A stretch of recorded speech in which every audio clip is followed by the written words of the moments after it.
Ei pessoal, tudo bom? Eu sou Rafael Magalhães, terapeuta ocupacional, e vim aqui hoje novamente para conversar com vocês em nome de toda a equipe de TO da EMR. No vídeo de hoje, a gente vai falar sobre um assunto muito importante, que é sobre a participação e a independência dessas crianças.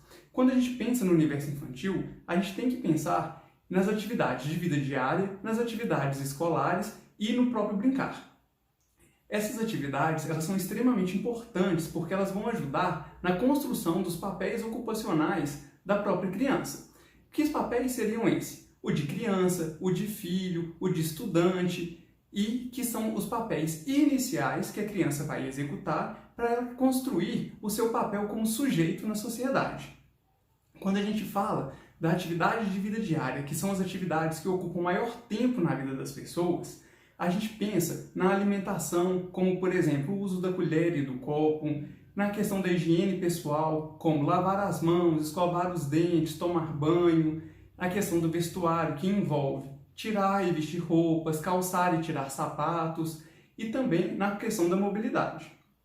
Quando a gente pensa, então, nessas atividades de vida diária, que às vezes lá nas sessões a gente conversa muito no tema de AVD, a gente quer que a criança possa executá-las ou realizá-las a maior parte do tempo de forma independente. Só que a gente sabe que algumas crianças têm muita dificuldade para ficar independente, ou seja, para fazer sozinha essas atividades, mas a gente pode ajudar essa criança sim, em duas formas. Uma é pensando que ela fique independente, ou seja, que ela possa fazer sozinha. E uma outra forma é da gente construir a autonomia dessa criança, que mesmo que ela precise de ajuda durante a realização dessas atividades, ela possa participar de forma efetiva do processo.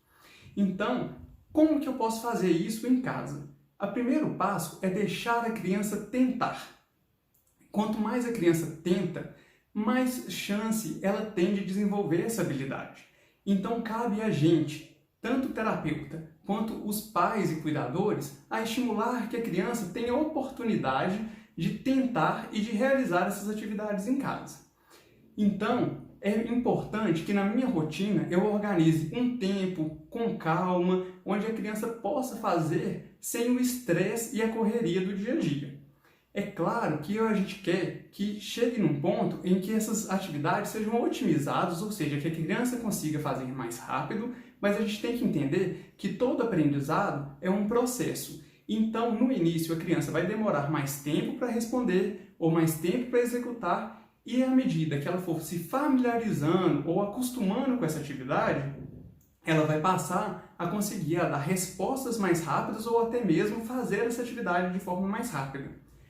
E aí, quando a gente foi pensar nesse tema, a gente chegou numa grande questão. As atividades de vida diária são atividades muito amplas, como eu dei o exemplo. A forma de adaptar ou de pensar as tarefas de alimentação são totalmente diferentes da forma da gente pensar nas tarefas do vestuário ou da higiene pessoal. Nessas dicas gerais que vamos dar hoje, existem vários pontos que são muito importantes que a gente fique atento. O primeiro ponto é a palavrinha chamada paciência. Sim, paciência é a base de todo aprendizado. A criança, ela não nasce sabendo, ela vai desenvolver e aprender. Então a gente tem que ter paciência com os erros, paciência com o tempo que ela gasta e paciência com a forma que ela faz. Esse é o primeiro ponto. Associado a isso, a gente tem que pensar que a gente, no geral, não aprende nada sozinho. Então, a gente precisa gastar um tempo para ensinar a criança a realizar aquela atividade. Na terapia, a gente, os terapeutas, a gente gradua a atividade, ou seja, a gente vai facilitar aquela atividade no nível que a criança consiga fazer e vai dificultando aos poucos, de acordo com a habilidade que a criança adquire. Cada criança é única e existem várias formas, mas em casa a gente pode pensar o tanto que minha criança dá conta de fazer e o tanto que eu vou ajudá-la. Pensando que, quando eu falo das AVDs, essa criança pode, desde a participação, como olhar para a roupa que ela quer vestir, perceber o alimento, demonstrar isso para ela, quanto propriamente a execução, ou seja, vestir a roupa sozinha, comer sozinha, tomar banho sozinha, dentre outras tarefas. Então, se eu quero, primeiro, ter a paciência e dar a oportunidade de aprendizado, eu tenho que garantir que a criança entenda o que ela tem que fazer. Então, outras dicas aqui são da gente conversar de forma simples e clara com a criança, da gente ensinar a criança a imitar, ou seja, ela observar o adulto fazendo. Então, na hora, se eu quero que a criança troque de roupa, que a gente troque de roupa perto da criança, que a gente explique as etapas e que eu consiga, na graduação, ajudar a criança a fazer a etapa que ela dá conta. A criança que dá conta de vestir a blusa sozinha e inverte o lado, eu posso sim usar de estratégias para orientar o que é frente, o que é verso, o que é avesso, mas a criança que tem mais dificuldade e não dá conta de vestir sozinha, ela pode tanto ajudar na escolha, quanto na comunicação do qual etapa daquela atividade está sendo feita com ela e quanto ser estimulada a pequenas ações que vão favorecer o desenvolvimento.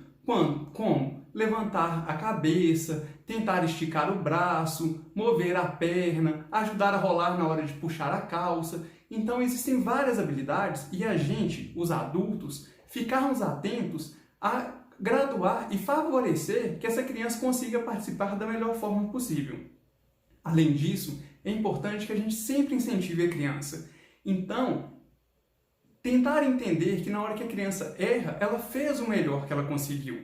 E aí, com calma, a gente vai explicar o que foi certo, que etapas que foram legais e quais etapas não foram tão legais que a gente precisa refazer e melhorar.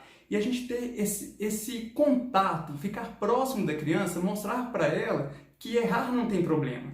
O importante é que ela consiga participar e possa fazer no seu dia a dia.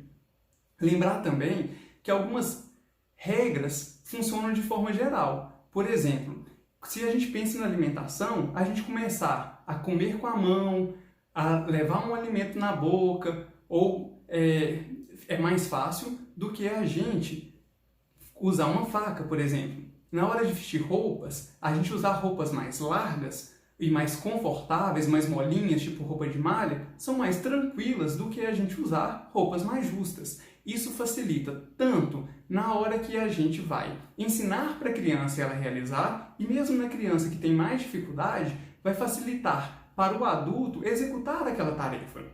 É muito mais fácil a gente conseguir passar na cabeça, nos braços, uma roupa que é mais larga, mais molinha, do que uma roupa que é mais justa e mais certa. E se a gente pensar, então, que sempre que eu ponho uma criança para participar de forma efetiva, desde que seja da ajuda da escolha ou da compreensão de como que essa atividade está sendo feita para ela, desde a execução, é uma forma de eu favorecer o desenvolvimento global. E mais uma vez, eu quero ressaltar que essa parceria entre terapeutas e famílias é o caminho que vai funcionar e é o caminho que dá certo. Então, se nas sessões, nos atendimentos, são feitas graduações para que a criança possa vivenciar e adquirir habilidades e desenvolver, em casa isso também tem que ser feito. E é um ótimo momento em que estamos em casa estimular a criança, porque a criança fica mais segura, mais confortável e a gente pode permitir a criança ter novas experiências e que assim continue desenvolvendo. No vídeo de hoje, eu quero deixar isso como recado e alertar que dicas específicas para cada uma dessas atividades de vida diária, as atividades escolares, vão ser trazidas em novos vídeos. Então, vou pedir novamente para vocês ficarem atentos às nossas redes sociais, ao canal aqui no YouTube, para que a gente possa continuar conversando e passando novas orientações. Como sempre, aguardo vocês nos próximos vídeos e muito obrigado pela atenção. Até breve. Tchau!